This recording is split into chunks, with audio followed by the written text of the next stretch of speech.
I dreamed of being with a large body of people. A portion of this assembly started out prepared to journey. We had heavily loaded wagons.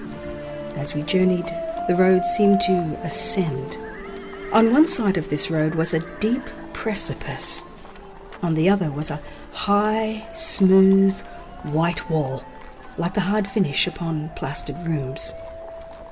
As we journeyed on, the road grew narrower and steeper. In some places it seemed so very narrow that we concluded that we could no longer travel with the loaded wagons. We then loosed them from the horses, took a portion of the luggage from the wagons, and placed it upon the horses, and journeyed on horseback. As we progressed, the path still continued to grow narrow. We were obliged to press close to the wall to save ourselves from falling off the narrow road down the steep precipice. As we did this, the luggage on the horses pressed against the wall and caused us to sway toward the precipice.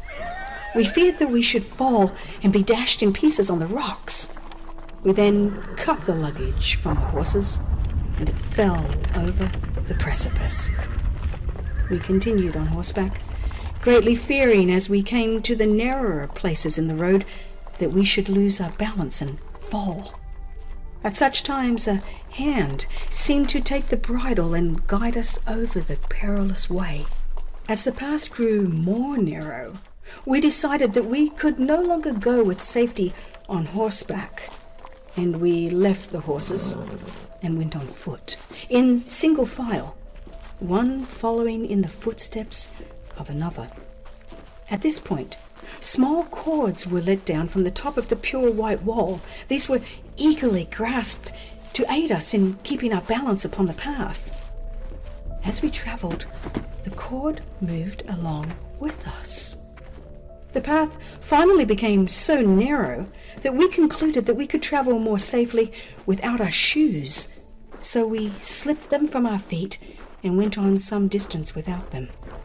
Soon it was decided that we could travel more safely without our stockings. These were removed, and we journeyed on with bare feet. We then thought of those who had not accustomed themselves to privations and hardships. Where were such now? They were not in the company. At every change, some were left behind, and those only remained who had accustomed themselves to endure hardships. The privations of the way only made these more eager to press on to the end. Our danger of falling from the pathway increased. We pressed close to the white wall, yet could not place our feet fully upon the path, for it was too narrow. We then suspended nearly our whole weight upon the cords, exclaiming, "We have hold from above! We have hold from above!" The same words were uttered by all the company in the narrow pathway. As we heard the sounds of mirth and revelry that seemed to come from the abyss below, we shuddered. We heard the profane oath, the vulgar jest, and low, vile songs. We heard the war song and the dance song. We heard instrumental music and loud laughter mingled with cursing and cries of anguish and bitter wailing, and were more anxious than ever to keep upon the narrow, difficult pathway. Much of the time we were compelled to suspend our whole weight upon the cords, which increased in size as we progressed. I noticed that the beautiful white wall was stained with blood. It caused a feeling of regret to see the wall thus stained. This feeling, however, lasted but for a moment, as I soon thought that it was all as it should be. Those who are following after will know that others have passed the narrow, difficult way before them, and will conclude that if others were able to pursue their onward course, they can do the same.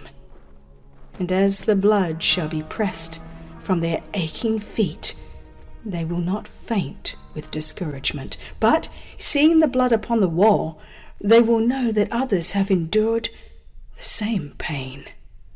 At length we came to a large chasm, at which our path ended.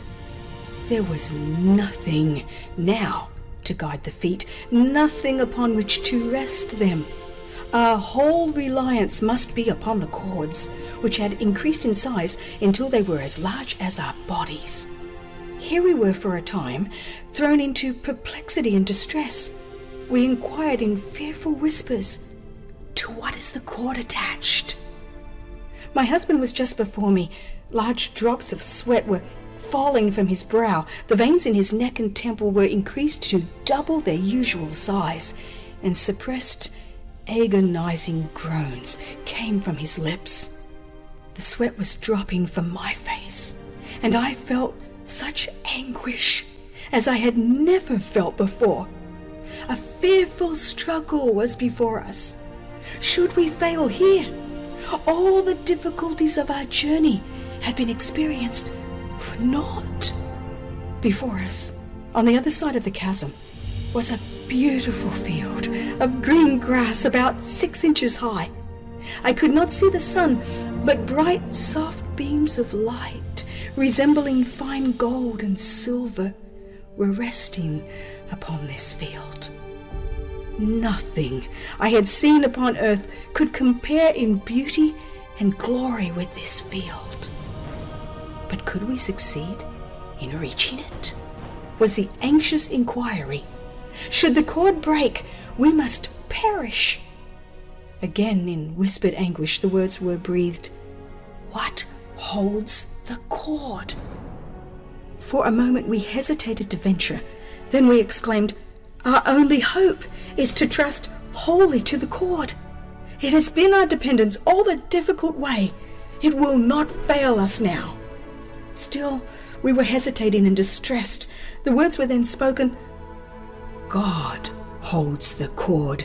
We need not fear." These words were then repeated by those behind us, accompanied with, "He will not fail us now. He has brought us thus far in safety." My husband then swung himself over the fearful abyss into the beautiful field beyond. I immediately followed, and oh, what a sense of relief and gratitude to God we felt.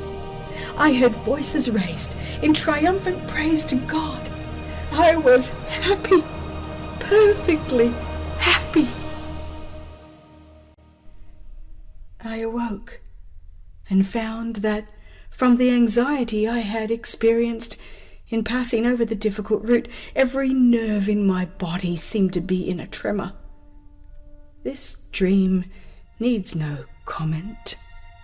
It made such an impression upon my mind that probably every item in it will be vivid before me while my memory shall continue.